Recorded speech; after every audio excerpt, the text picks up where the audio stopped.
Танаа гэр бүлийн гишүүн уцаа оролдоод орон дээр хэвтэж байхдаа байрныхаа гэрчлэгийг магадгүй хэн нэгнээс авсан зээлсэн мөнгийг эргүүлж төлөхгүйгээр Монгол улсын хөлийг дагуулan гадагшаа урсгаж байж магадгүй. Үүнийг тасан зогсоох үүднээс Монгол улсын эрүүгийн хуулийн тусгай ангийн 2018, 2019 дугаар зүйлүүд дээр нэмэлт өөрчлөлт орж тус төрлийн гэмт хэргийг үйлдсэн субъектүүдэд эрүүгийн хариуцлага оногдуулах зохицуулалт шинээр орлоо. 1xbet казино захин мөрөгтэй тоглоомууд үүгээр төгсгөл болж байна. Захин мөрөгтэй тоглоомыг зохион байгуулсан бол 3 жил хүртэлх хугацаагаар 20 ял оноож мөн тус тоглоомыг зохион байгуулахад орон байр, данс, харилцаа холбоогоор дэмжлэг үзүүлж цэнгэлсэн эдгээр үйлдэлүүдэд 1 жил хүртэлх хугацаагаар 20 ял шийтгэдэг зохицуултууд нэмэгдсэн байна.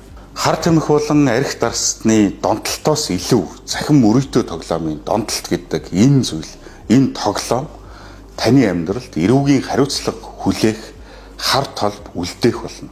Иймд залуучууд та бүхнийг энэ тоглоомоос хол байхыг хүсэж байна.